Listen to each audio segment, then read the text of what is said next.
ভাই, নাতি ভাই, গুড মর্নিং সবাইকে। আজকে না দাদুর খুব শরীর খারাপ, না আমার নাতিটা তো নাই, ওর মামা বাড়িতে গেছিলো, মামা বাড়ি থেকে বাড়িতে এসে গেছে। কিন্তু দাদু আজকে যেতে পারিনি, ওকে আনতে, না তো চলে আসতো। তোমার দাদুর খুব শরীর খারাপ, জ্বর হয়েছে, আর গা কোমর সব ব্যথা, আজকে কাজে বেরোতে পারিনি। জানো ভাই, আমি মনটা ভালো নেই, আর সকালে করতে পারলাম না, এখন করছি। সবাইকে গুড মর্নিং। সবাই খুব খুব ভালো থাকো। কোথায় যদি কোনো ঝামেলা হয়, ঝামেলার মধ্যে কেউ যাবে না, ফাঁকায় ফাঁকায় থাকবে। আর কোনো ঝুট ঝামেলার মধ্যে যাওয়ার দরকার নেই, শান্তি মতন সবাই মিলে থাকো। কেন, আমার ভালো লাগে না, ঝগড়া ঝগড়ি ভালো লাগে না। আমার না শান্তি আছে। একটু বসন্ত দেবী যেতাম, একবার মন করলাম, এখন কি যেতে পারবো? আমি সবাই নিজেদের একবার যাওয়ার জন্য আমার খুবই ইচ্ছা ছিল, কিন্তু আমি কি যেতে পারবো? এখন তো ওই ভয়ের জন্য এখন নিয়ে যাবে নাকি জানি না। আমার ওই রাস্তাটা খুব ভালো লেগেছে। ওই যে গান হয় না, কিষণের সাথে গান চালায় না, ওই সবাই নিজেদের যায়, আমার খুব জায়গাটা ভালো লাগছিলো। যে এবার মনে করলাম, আগেরবারে কাশ্মীর দিক থেকে আসলাম, এবার ভাবলাম বৈষ্ণব দেবীর দিক থেকে যাব, এটা ভেবেছিলাম। কিন্তু জানি না যে এখন কোনোদিন নিয়ে যাবে নাকি দাদু। এত ঝামেলা দেখে দাদু তো নাকি ভয় পায়, এত ঝামেলা ঝামেলা, আর কোথায় ফট করে ঝগড়া হবে না কী হবে। কিন্তু এই জন্য অনেক মানে মনে মনে একটা ভয় এসে গেছে। কিন্তু আমার তো খুব ভালো লেগেছিলো, সবাই তো অনেক আদর যত্ন করেছে ওখানে, সব জায়গায় ঘুরেছি, খুবই ভালো লেগেছে।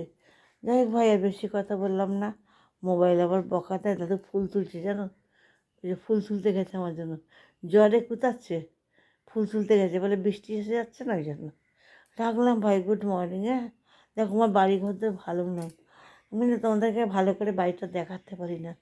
এই ঘরগুলো ছোটো ছোটো, তখন মানে অর্থ কম ছিল, খালি বানিয়েছিলাম থাকার জন্য, এখনও ভালো করে বানাতে পারিনি ঘরদোর।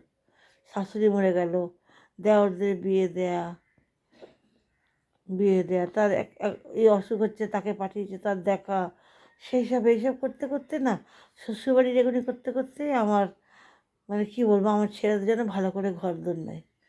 এই যে আমার ওই শ্বশুরবাড়িতে ঘর হলো, বৌদি টাকা দাও, সেখানে 3টে ছাতের ঘর হয়েছে, কিন্তু আমি তো এখানে চলে পড়ে আছি, বাড়িতে তো থাকতে পারি না। ওখানে যদি বাড়িতে থাকি, খাবো কি? দাদু তো কাজে দিকে করে, আর ওদিকে বাড়ির হতে পড়ে আছে বন্ধ, শাশুড়ি মরে গেল, ঘর চাবি দিয়ে পড়ে আছে, ভাড়া দিইনি, বাড়ির মধ্যে ওরা থাকে, ভাড়া টাড়া দিইনি।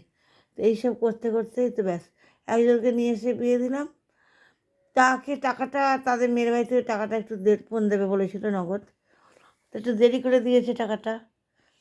ও 18,000 টাকা দিয়েছে, টাকাটা একটু দেরি করে দিয়েছে বলে তাকে আমার কাছে মনে করছে আমার কাছে দিয়ে দিয়েছে টাকা, তাকে 32,000 টাকা দিয়েছিল।